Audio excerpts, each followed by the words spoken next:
Many of the people that we talk to about the Spanish Golden Visa, unsurprisingly, have a long list of questions that they'd like answered. Robin's going to help us today and run through some of those things. He's based in Spain and very experienced in this subject. So Robin, tell us about the cost of living in Spain. Cost of living is generally cheaper in Spain than, well, certainly than France and Portugal. You know, if you go to a tourist area, Marbella, Porto Banús, yeah, you're going to be paying 12, 14 euros for a gin and tonic, but it'll be a large gin and tonic. Normally, in kind of regular areas, you get a beer, nice beer, 4 or 5 euros, glass of wine, 3 or 4 euros. You can get a lot cheaper. I'm not sure I'd want to drink it, and you can get a lot more expensive. Again, it's down to choice. Cost of living, though, is generally cheaper. Things like road tax for my car, 35, 40 euros a year. I was paying 300 in the UK, pounds, that is.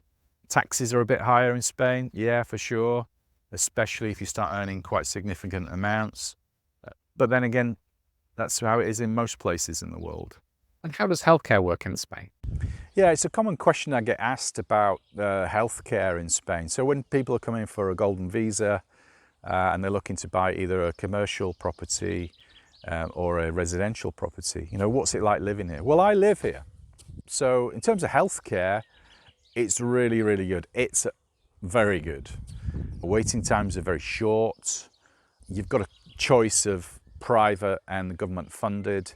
The government funded is equally as good. I just choose to have private, but I've been to a government hospital. So it's very flexible. It really depends on your family circumstances and what you're trying to achieve.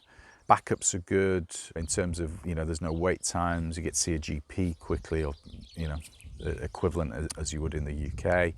So it's a very good system.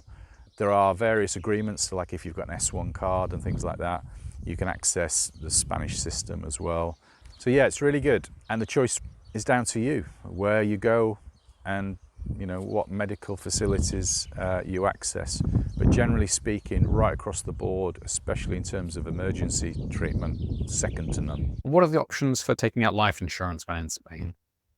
Well, life insurance, that's an interesting one. Obviously, I'm an expert in that area. In Spain, it's quite expensive. The reason it's expensive is that it's done on an increasing basis. So you might get a premium of, say, 200 euros a month. But as you get older, that premium goes up and up and up and up, because obviously the risk of you dying or contracting a serious illness. What I generally prefer to do for clients is to get them a provider who gives a level term pricing. So in real terms, it's actually getting cheaper because of inflation. So it might cost you a little bit more to start with, but it's a level playing field and you know how much you're paying. There's different types of policies, whole of life. They come with different riders you can add bits and pieces on.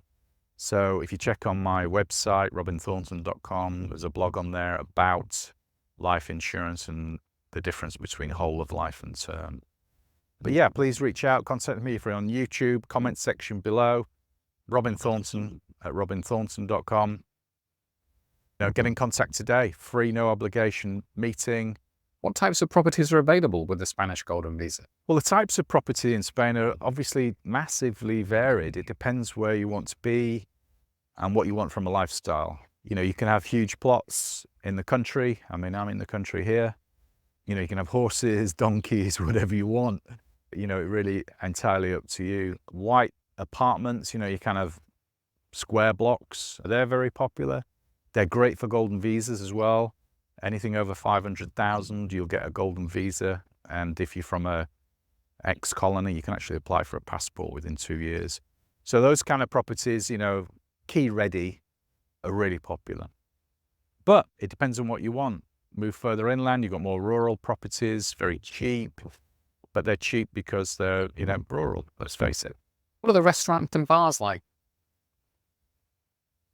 What are the restaurants and bars like in Spain? Well, yeah, it's a good question. Hey, what about bars and restaurants and things? Well, look, when it comes to bars, it depends what you want to do.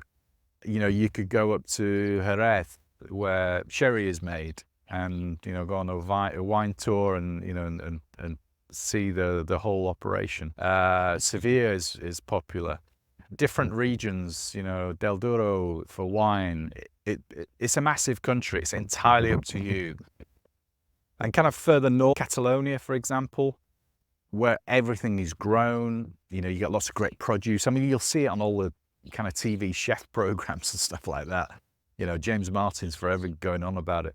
But some amazing produce and, amazing kind of culture as well. As you come further south in more touristy areas, more arid areas, towards Andalusia, for example, which is right down in the south, it changes a bit. It's more focused towards Western and tourism, I guess. But there's still beautiful restaurants, chiringuitos, which are the beach bars, traditional restaurants. We're starting to see a lot more kind of Asian and kind of Indian type restaurants. There's more of a choice as well. And of course, the gin and tonics are always large. All right. What are the options for transport in Spain? Transport really in Spain, it obviously depends where you are, like all things. There's a really good network of high-speed rail links. So you can get from Malaga to Madrid in, I think it's about 3 hours. I've been on it a couple of times, can't remember now. You can fly to Barcelona from Malaga. The big cities around, there's good transport links. Trains are great, not expensive, and usually high speed as well. But if you're in the south or if you're in more rural areas, yeah, for sure you need a car. There's a good network of public buses and things like that, but generally speaking, you'll need a car. But again, it depends where you live and where you're traveling to. Thanks, Robin. That's very helpful. If you have any other questions about the Spanish Golden Visa or any of the other citizenship or residency by investment programs that we deal with, please reach out and let us know. We'd be happy to help.